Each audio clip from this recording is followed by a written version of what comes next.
आप सभी का इस क्लास में स्वागत है। इस क्लास में रेलवे ग्रुप डी एग्जाम के लिए रीजनिंग के कुछ बहुत ही महत्वपूर्ण और शानदार क्वेश्चन को सॉल्व किया जाएगा। तो ज़्यादा आपका समय न लेते हुए हम आते हैं सीधे अपने क्वेश्चन नंबर फर्स्ट में, क्योंकि आपका समय बहुत ही कीमती है। कहने का मतलब ये है कि 17 नवंबर से रेलवे ग्रुप डी का एग्ज़ाम होना शुरू हो जाएगा, अर्थात अगले महीने। तो रिक्वेस्ट बस आपसे यही है, केवल आप लास्ट तक क्लास में बने रहिएगा। तो हमारा पहला क्वेश्चन ये बोल रहा है कि अर्पित ने मनीष से कहा, कल मैं मेरी पत्नी के ससुर के बेटे से मिला था, वह व्यक्ति अर्पित से किस प्रकार संबंधित है। पहली बात तो यह जो क्वेश्चन लिया गया है ब्लड रिलेशन या रक्त संबंध से। अब इसमें अगर कोई मेल या पुरुष के बारे में बताया जाएगा तो भैया उसको डिनोट करेंगे प्लस से, लेकिन अगर कोई फीमेल या अगर कोई महिला के बारे में बताया जाएगा तो उसको डिनोट करेंगे माइनस से। अब हम आते हैं क्वेश्चन के सॉल्यूशन पे। अब यही बोला है कि जो भैया अर्पित हैं उन्होंने मनीष से कहा, अर्थात ए फॉर अर्पित, यानी कि मेल या पुरुष, तो इसको डिनोट करेंगे प्लस से। अब मनीष भैया से कह रहे हैं यानी कि ये भी मेल, तो इसको भी डिनोट करेंगे प्लस से। अब आगे बोला कि कल मैं मेरी पत्नी के ससुर के बेटे, कल मैं, अर्थात यही यानी कि अर्पित भैया मनीष से बोले यानी कि अपने बारे में बोले, कल मैं मेरी पत्नी। अब इनकी पत्नी यानी कि फीमेल, अर्थात माइनस का साइन, पत्नी के ससुर। अब पत्नी यानी कि इनकी पत्नी के ससुर, अर्थात कहे का मतलब ही है अर्पित के पिताजी।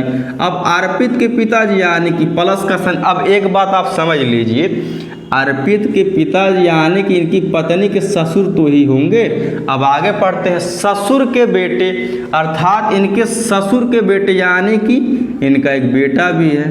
अब आगे पढ़ते हैं, से मिला था। अब एक बात, अर्पित जो हैं अपनी पत्नी के ससुर के बेटे से मिले था, अर्थात इसको हम रिवर्स कर देते हैं कि अर्पित, अब इनकी पत्नी के अगर कोई ससुर होंगे यानी कि अर्पित के पिताजी। अब यही बोला कि अर्पित के पिताजी के बेटे से मिले थे, यानी कि अर्पित भैया अपने भाई से मिले थे। यही बोला है कि वह व्यक्ति अर्पित से किस प्रकार संबंधित है, यानी कि ये व्यक्ति जो है अर्पित से किस प्रकार संबंधित है, यानी कि अर्पित का ही भाई है, जो कि ऑप्शन नंबर हमारे ए में ही दिया गया है। केवल लास्ट तक बने रहे केवल आप। अब हम आ जाते हैं अपने नेक्स्ट क्वेश्चन पे। तो जो हमारा नेक्स्ट क्वेश्चन दिया गया है, अगर Z बराबर 52 और एक्ट यानी कि ACT बराबर भैया 48, तो BAT यानी कि बैट बराबर है। पहले हम इसको लिख लेते हैं। अब यही बोला है कि Z बराबर भैया 52, उसके बाद ACT यानी कि एक्ट बराबर 48, तो BAT यानी कि बैट बराबर पूछा कि यहाँ पे कौन सी संख्या आएगी। तो पहले हम लिख लेते हैं इनकी भैया प्लेस वैल्यू को, जैसे कि Z की प्लेस वैल्यू होती है 26, लेकिन यहाँ पे 52 लिखा गया है। अगर हम 26 का अगर हम दोगुना कर देते हैं तो 52 आ जाएगा, यानी कि 26 गुणे 2, तो भैया 52 आ जाएगा। तो सेम कहने का मतलब ये है कि इनकी हम प्लेस वैल्यू को पहले हम लिख लेते हैं। अब A की प्लेस वैल्यू 1 होती है, C की प्लेस वैल्यू भैया 3 होती है और T की प्लेस वैल्यू 20 होती है। तो पहले हम इनको जोड़ लेते हैं, अर्थात 20 3 23 1 24। अब कहने का मतलब ये है कि जैसे कि यहाँ पे दोगुना किया गया है तो भैया 52 आ गया है। तो सेम इसी प्रकार से हम 24 का दोगुना कर देते हैं, उसके बाद देखते हैं कि 48 आता है या नहीं। तो 24 गुणे 2 कर देते हैं तो भैया 48 आ भी गया, जो कि लिखा भी गया है। तो कहने का मतलब मेरा यह है कि इनकी प्लेस वैल्यू को लिख देते हैं, उसके बाद जोड़ के इनका हम दोगुना कर देते हैं। तो सेम यही प्रोसेस हुआ, यहाँ पर भी कर देते हैं।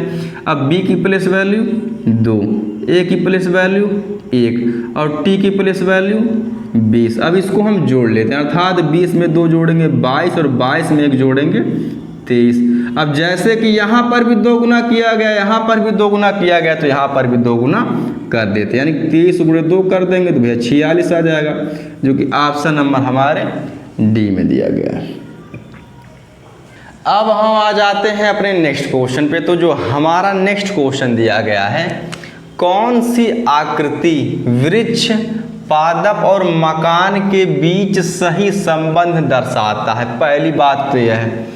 अब सही संबंध दर्शाता है तो कहने का मतलब है कि डायग्राम हम पहले बना लेते हैं, उसके बाद देखते हैं कौन सा ऑप्शन मैच करता है। अर्थात अब जैसे कि जब पादप जो है वह वृक्ष के अंतर्गत आ जाएगा, लेकिन ये मकान तो भैया इन दोनों से अलग है, यानी कि यहाँ पे आ जाएगा, अकेला पड़ जाएगा। यानी कि अब ये वाला डायग्राम देख लेते हैं कहाँ पे है।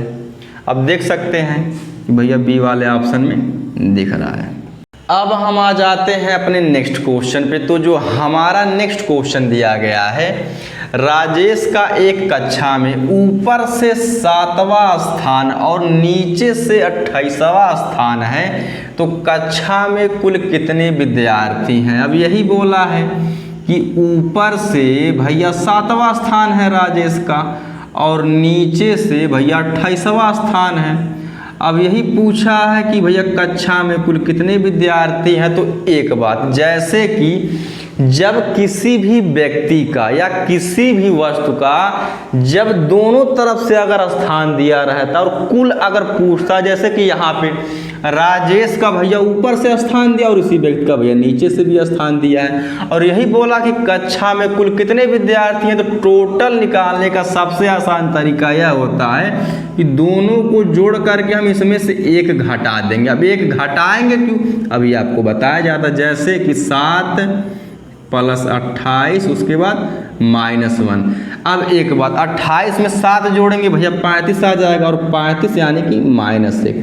अब एक हम इसलिए घटाते हैं क्योंकि एक ही व्यक्ति को दोनों तरफ से काउंट किया गया है, अर्थात 35 में से घटाएंगे आ जाएगा 34, यानी कि उस कक्षा में टोटल 34 विद्यार्थी हैं, जो कि ऑप्शन नंबर हमारे सी में ही मौजूद है। अब हम आ जाते हैं अपने नेक्स्ट क्वेश्चन पे। तो जो हमारा नेक्स्ट क्वेश्चन दिया गया है, इनमें से भिन्न कौन है? अर्थात कहने का मतलब ये है कि इन 4 विकल्पों में से एक विकल्प अलग होगा या भिन्न होगा। तो भैया 3 ऑप्शन ऐसे होंगे जो एक समान होंगे। अब हम आ जाते हैं अपने क्वेश्चन पे। अब जैसे कि पहला ऑप्शन भैया दूध, पानी, आइसक्रीम और चाय। अगर हम भैया माइंड अगर हल्का फुल्का भी दौड़ाते हैं तो दूध हो गया, पानी हो गया और चाय हो गई, ये तीनों तरल पदार्थ हैं, यानी कि लिक्विड या द्रव के फॉर्म में है। लेकिन ये जो आइसक्रीम होता है ये भैया ठोस के फॉर्म में होता है। अर्थात कहने का मतलब ये है कि ये सी वाला ऑप्शन इन तीनों से अलग हो जाएगा। ये या हम यह भी कह सकते हैं कि यही मेरा आंसर हो जाएगा। इस क्लास का यह लास्ट क्वेश्चन है। आपसे एक रिक्वेस्ट है, कम से कम क्लास को लाइक शेयर सब्सक्राइब कर दीजिएगा और कमेंट करके बताइएगा कि क्लास लगी कैसी। धन्यवाद।